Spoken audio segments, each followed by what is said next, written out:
Alien Fox Girl's heart broke as the galaxy whispered his name. War had been going on for 3 cycles now, and Kiara stood at the observation deck of her clan's flagship watching another human vessel tear through their defensive line like it was made of paper and not the strongest shields her people had ever. Madesh was from the Volner race, and they looked like what humans might call foxes if foxes walked on 2 legs and had hands that could crush steel and eyes that glowed amber in the dark, and fur that shifted colors based on emotion. And right now, her silver fur was streaked with dark blue because that meant fear in her species. Language of humans were supposed to be weak when they first made contact 5 years ago, and every species in the Galactic Council had laughed at them because they came from a death world, sure, but they were small and had no natural weapons in their ships. Looked like they were held together with tape and hope, and their diplomats were awkward and nervous. Kiara remembered the first human she ever met, and his name was Jake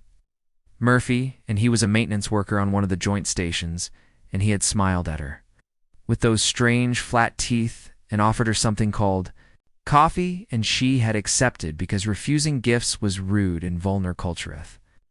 Coffee had been terrible and bitter and wonderful, and Jake had laughed when she made a face and said he would bring her tea next time, and there had been a next time. And many times after that, Jake had told her about Earth and about oceans that covered most of the planet, mountains that touched the sky, and cities with billions of people, and music that made you want to dance, and food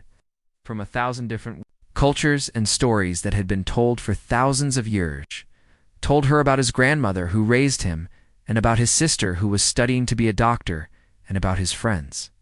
who he missed,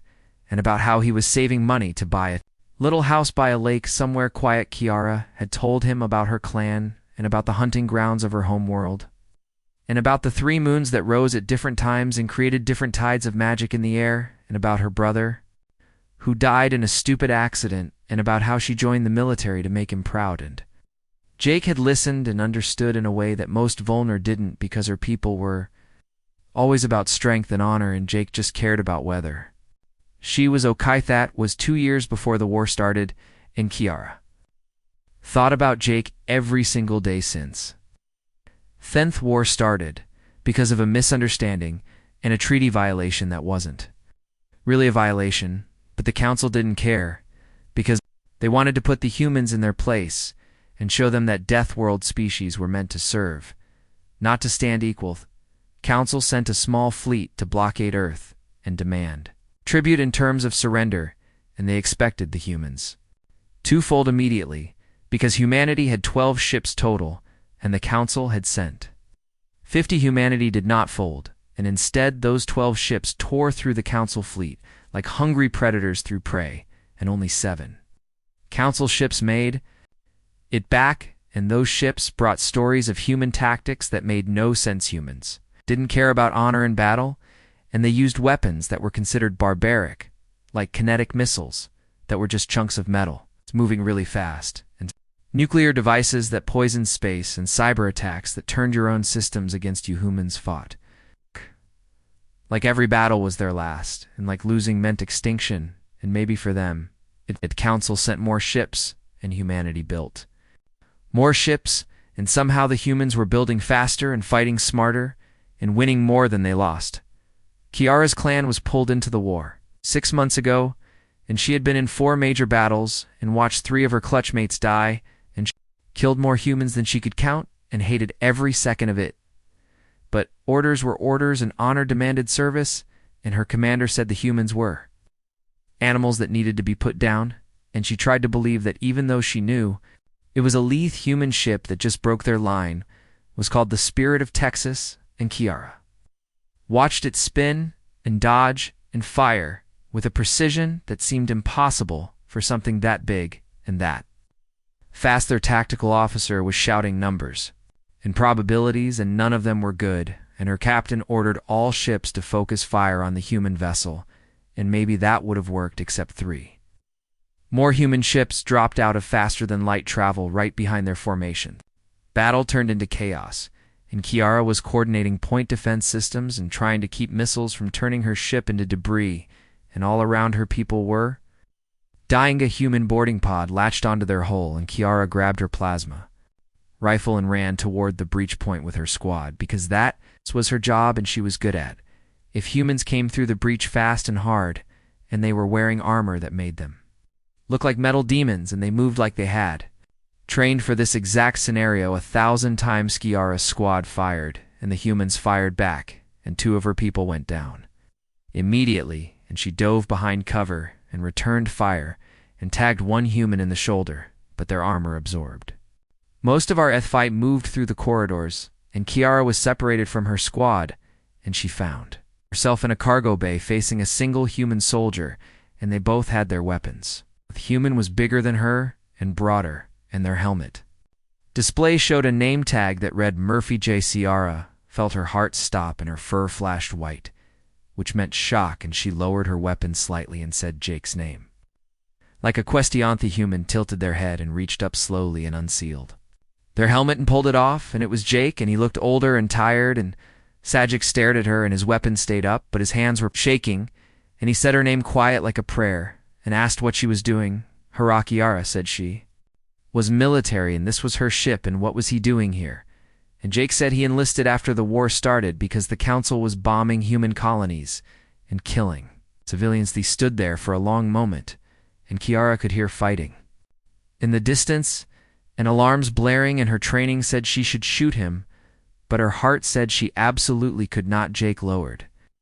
his weapon first and said he didn't want to fight her, and Kiara lowered hers and said she didn't want to fight him. Ethithi talked fast and desperate, and Jake said the humans didn't want this war, but they would finish it because Earth would not bow, and Kiara said her people were bound by honor, but this war felt wrong. Jake asked if she remembered the coffee, and Kiara laughed, and it sounded broken, and said she still hated it, and Jake smiled, and it was the saddest thing she had ever seen. Footsteps